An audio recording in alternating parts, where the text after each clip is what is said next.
Welcome, foolish mortals, to a D23 news coverage video.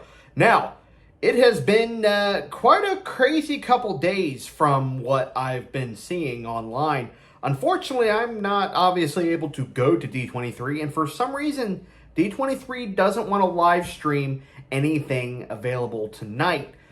So that anybody, or any of the nights for that matter, so that anybody is able to actually see this content. So unfortunately, you guys have to rely on people leaking the information online, or, you know, just YouTube in general. So I wanted to go down the list of things that were presented last night, as tonight is going to be a little bit busy in the sense of gaming news, and I haven't heard anything on theme park news yet. I don't know if that's tonight or tomorrow. If anybody knows, go ahead and let me know down below. I tried looking at the website, but very confused on what everything is going on. So I've got a list over here of things that I wanted to cover real quick with you guys and just give you guys a rundown on what D23 has been feeding us Disney fans as of now. Starting off, I want to talk about Zootopia 2. Now, of course, none of these are going to be in order specifically. I just kind of put them down as I remembered as we went. Zootopia 2 is going to be introducing something that Zootopia 1 did not give us, and that is the mysterious world of reptiles. Now, where have reptiles been? Why are reptiles not involved in Zootopia? I guess we're going to be figuring that out here soon, but it's going to be really cool. We've got a smorgasbord of information with this. They gave us a very short sneak peek of what we can expect in the way of Marsh. I think it was Marsh Village or Marsh Shopping, something. I don't know. It was Marshing Market, something like that. It was very interesting, to say the least. I'm not obviously able to put any of that footage in here below, because I'm probably already going to get copyright footage just for what I put on here. But hey, for you guys, I'm willing to go through that. Now, it is an interesting scene, to say the least. The best I can give you guys is Judy Hopps and Nick Wilde are meeting with a beaver to talk about a missing snake. This snake is going to be voiced by none other than, forgive me, because I'm going to have to pronounce it the best way I can, Ke Huy Quan, I believe is how you say his name.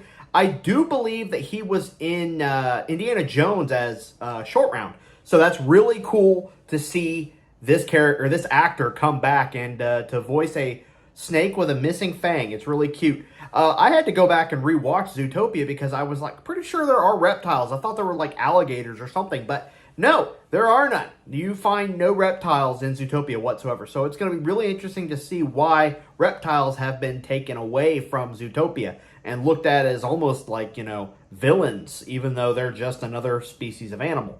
Now, very exciting. We've received a lot of information on this. So a lot of cool little movie cameos that they were making fun of, like, what was it, Mufasa and then Gnu Fasa, which was the prequel to that. And then we're also going to be getting movies such as, I think it was something Wolverine and Dead Mule or something like that. It was really funny to see that. And it was quick that they came up with that poster real quick.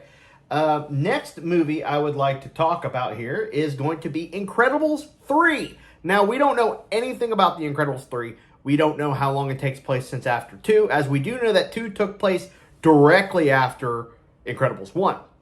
And while Incredibles 1 was received very well by all fans, it looks like, you know, The Incredibles 2 did not really pick up as much as Incredibles 1 did. So I'm hoping that they can kind of fix that curse. It seems like Disney sequels are usually like the second one in the series seems to be the cursed one, except for Toy Story 2, which in my opinion was one of the best. I love Toy Story 2 to death.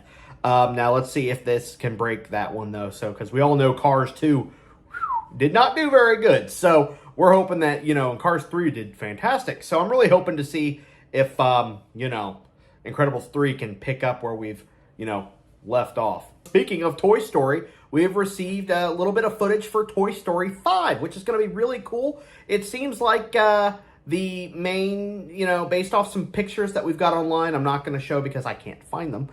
But pretty much it shows Bonnie with an iPad under the sheets and all of our favorite toys standing off to the side looking very worried. Now, one thing that kind of threw a lot of people off is Woody is there. Now, the last time we remember seeing Woody in Toy Story 4 was Woody was pretty much deciding to stay with Bo Peep at the carnival to help lost toys. So what's Woody doing here? Is Woody coming back based off of, the other toys coming out and being like, Woody, we need your help. Bonnie's in trouble. Like, what are we doing this? Is this going to be Toy Story 5? The toys versus internet? Like, how's this going to go? Is this Wreck-It Ralph breaks the internet with Toy Story? I don't know how this is going to go. But they did show some extra footage of an army of evil Buzz Lightyears. So this is going to be really interesting. My idea is that the toys are going to really tick off the internet somehow. Don't know how this is going to work. And the internet is going to just like hack a bunch of Buzz Lightyears. And it seems like this little army of Buzz Lightyears is actually going to be our main villain. Or form of villain. So this is going to be really interesting. I also want to make note that this is the 30th anniversary of Toy Story, and they played a really sweet intro to this to show off, where we've been over the years. And it's just remarkable to see how far we've come. I know a lot of people, there was not a dry eye in the house from what I was hearing, but it definitely made me tear up. So I'm very happy to see that. Moving on to our next bit of news, it looks like Frozen 3 has already been announced. It looks like, based off the information, it's going to fill in a lot of the plot holes that Frozen 2 decided to throw at us, and explain to us how Elsa got her powers, stuff like that, and maybe already allude to a Frozen 4, which I don't think we needed a third one. But, that's just my personal opinion. If you guys love Frozen, I don't mean to insult you, but it's just not one of my favorite films. But I'm interested to see where this is going to go. Maybe if we're lucky, Kristoff and... see, that's how much I don't remember. Anna, there we go. Kristoff and Anna, maybe they've got a kid now. Maybe Elsa's going to be a little Auntie Elsa. So this is going to be really cool to see where we can go from there. But I definitely think this is going to be more of a film that I will watch at home, but maybe not go out to the theater and see. I did go see Frozen 2 with my fiance, and I absolutely loved it. We both did. Even the kid that lost his ever-living mind next to us and was screaming like crazy. So that was really cool to see as well. Seeing fans get excited. So it's interesting to say the least of where we're going to go from there. Next thing I want to bring to everybody's attention is we finally have some Lilo and Stitch live action information. Huh? La Krista! Now, Stitch, as you guys can see on screen, is pretty much looks exactly how we were hoping he would look, which is just a very realistic looking Stitch. There's nothing extra. They've even brought back the original voice actor. He acts just like he should, and that literally this is all we have. We don't have anything. We don't know if Gontu or all them, what they look like, if they're going to be in the film. They better be. I'm very excited to see Jumba and Gontu. Pleakley, I don't really care. Dude creeps me out. But I'm definitely excited to see Gontu. I'm excited to see how the cast is going to make this work. Is this going to be an exact copy and remake of Lilo and Stitch? Or is this going to be kind of its own thing where it goes somewhat in that direction? And kind of, is it going to introduce other aliens from the franchise that we saw through the series? Is it going to just be an exact carbon copy of, the original? Now, one thing I hope they don't do is decide to, take out a bunch of the songs, because I personally feel like the songs that were in Lilo and Stitch, especially the Hawaiian roller coaster ride, probably one of my favorite scenes in that entire movie. But I'm really hoping they don't pull like a Lion King, where Scar sings "Be Prepared," which was my biggest part that I was looking forward to, just for them to really just turning into a hate speech with no singing. So, we all know where that went. But let's hope that Lilo and Stitch can actually help break the live-action curse. Speaking of live-action films, we've received some footage from Snow White. Now, I know this is a very controversial kind of a film because of the actresses, or the main actress playing Snow White has kind of upset a lot of people, but I also know that there was a lot of information that was misled. So it's one of those interesting kind of films that, it's really going to see what's going to look like down the road. Gal Gadot is the evil queen. My God, she looks amazing. She's amazing in anything she's ever been in, but to see her as the evil queen, very excited to see this. Another thing about that is the Seven Dwarves. I don't know if it was previously mentioned in the past, but the Seven Dwarves are all actually animated. They're not actual little people or dwarves, or don't shoot me. They're all animated, and I think that was probably the best option, because these characters have to have a lot of extra emotion that are supposed to be whimsical and like a fairy tale, and humans cannot do that. This needed to be an animated sort of a character, and I think that this is a very good idea, not pulling like a Lord of the Rings where you take a full-size actor, throw them in some dwarven clothes and then make them small in post, and there you go, you got your dwarves. I think this is a much better idea, and I think they definitely will benefit from this. I'm eager to see how this is going to go. I don't know if my fiance and I will go see it in theaters, but I do think it'll be something to watch at home. Now, something that I am incredibly excited about, no pun on the previous Incredibles reference, Avatar, Fire and Ash. I am a massive Avatar fan. I have been very excited. I know I absolutely fell in love with the first Avatar film. It is one of my favorite lands in Animal Kingdom. You can ask anybody. I spent probably the most money in that gift shop of Wind Traders. It is ridiculous, and I've even got one of the little boogers somewhere floating around back here, a little shoulder banshee.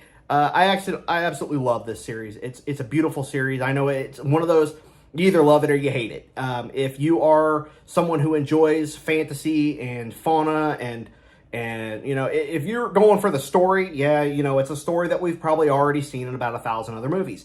But, you know, Dances with Wolves, anything like that. But if you enjoy fauna, whimsical, fairy tale, this is definitely the film for you. It is a absolutely amazing and beautiful film. Every single one of the scenes has so much color in it. There's no way that you can't just smile just by looking at the scenery, especially if you've ever ridden Flight of Passage in Animal Kingdom. You know that, you know, the Avatar world of Pandora is something to behold. Now, Fire and Ash looks like it's going to be taking control instead of the way of water.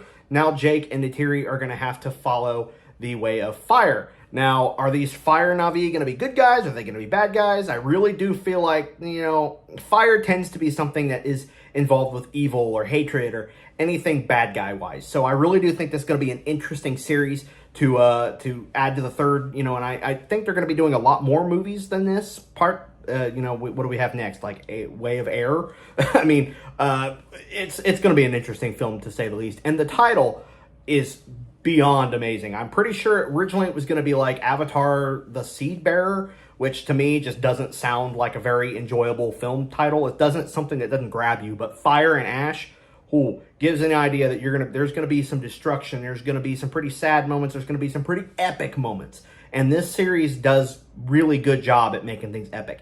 There was some footage shown on screen during the presentation, which I cannot show, unfortunately. But it was concept art, so nothing real yet. A lot of floating ships, a lot of what appears to be floating towns or something like that. And these new types of banshees. I'm not sure if they're Ekron. I'm sure they're like a subspecies of Ekron. But they've got what appears to be like these mouths that kind of open up like this, I think. I don't know the best way I can describe it. Very excited to see where this goes. The Na'vi, I'm a little disappointed about because I was hoping that the Na'vi for a fire tribe would have kind of like a crimson red skin tone or an orangish, maybe even a little bit of a brown skin tone to go along with that blue somehow to kind of indicate heat.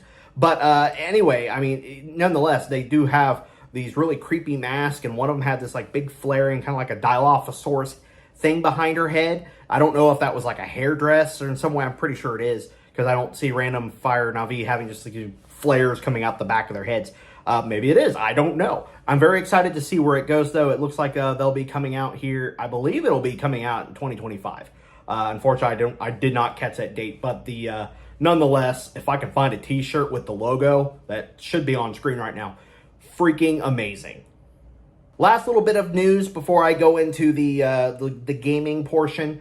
Looks like it's Star Wars. So there was a lot of Star Wars mentioned. I'm not a big Star Wars fan in the slightest, but I wanted to definitely cover it for you guys.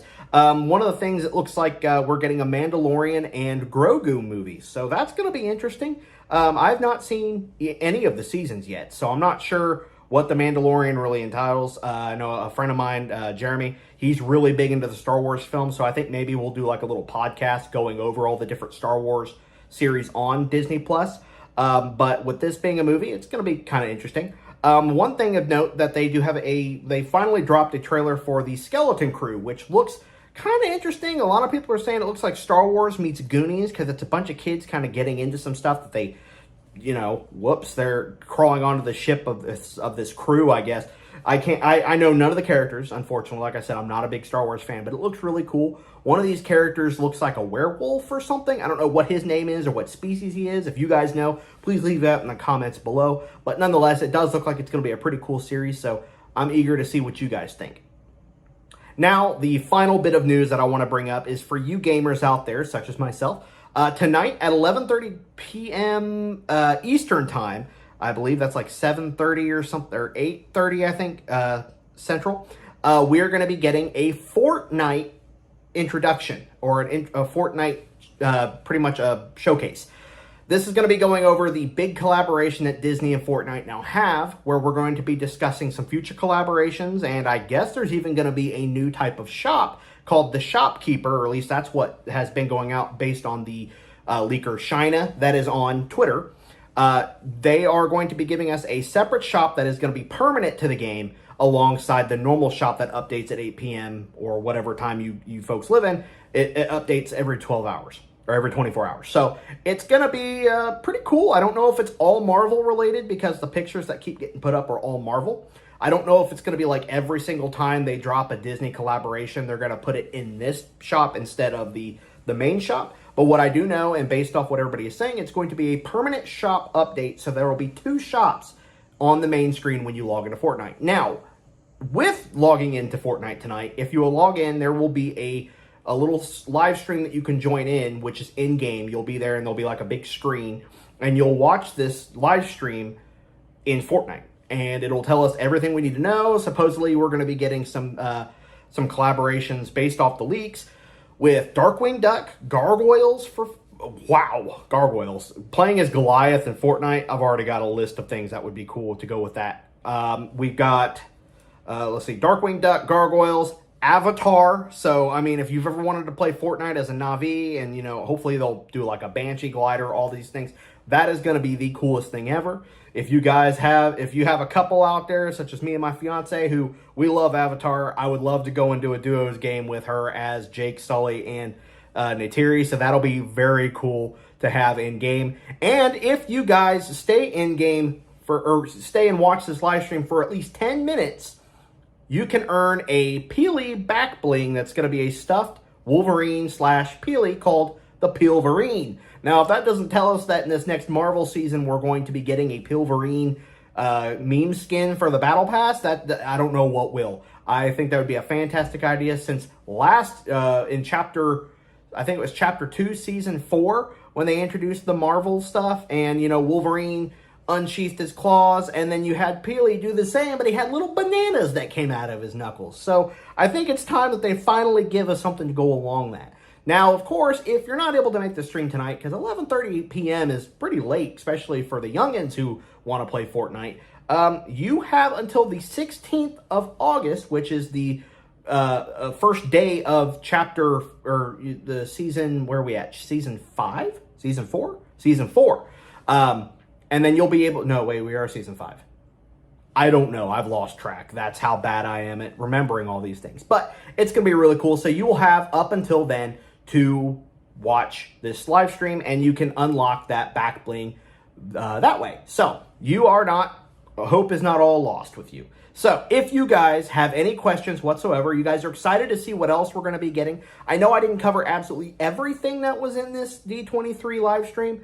And again, the video gaming stuff is going to be later tonight. Speaking of video games, there is also mention of Kingdom Hearts. If we get Kingdom Hearts in Fortnite, it's all over. It's going to be the coolest thing ever. A Keyblade, like, legendary weapon or something? Like, come on. That'd be a mythic? Oh, that'd be awesome. All right. Let me know what you guys think below. Are you guys excited for some of these projects that have been announced? Are you guys still hoping to... Were you guys disappointed with anything? I noticed the Muppets were really requested, but nothing Muppets came up. So that's a little shocking. If you guys have any questions, like I said, do you have any concerns, what you guys are looking forward to, what you're not exactly looking forward to, your opinions on the entire live stream in general. Let me know what you guys think below. If you guys enjoyed this video, please, by all means, leave your best hitchhiker's thumbs up. And of course, feel free to possess that subscription button if you want to see more Disney content. Again, thank you for joining me on this tour, and I am your ghost host. And until we meet again, bye-bye.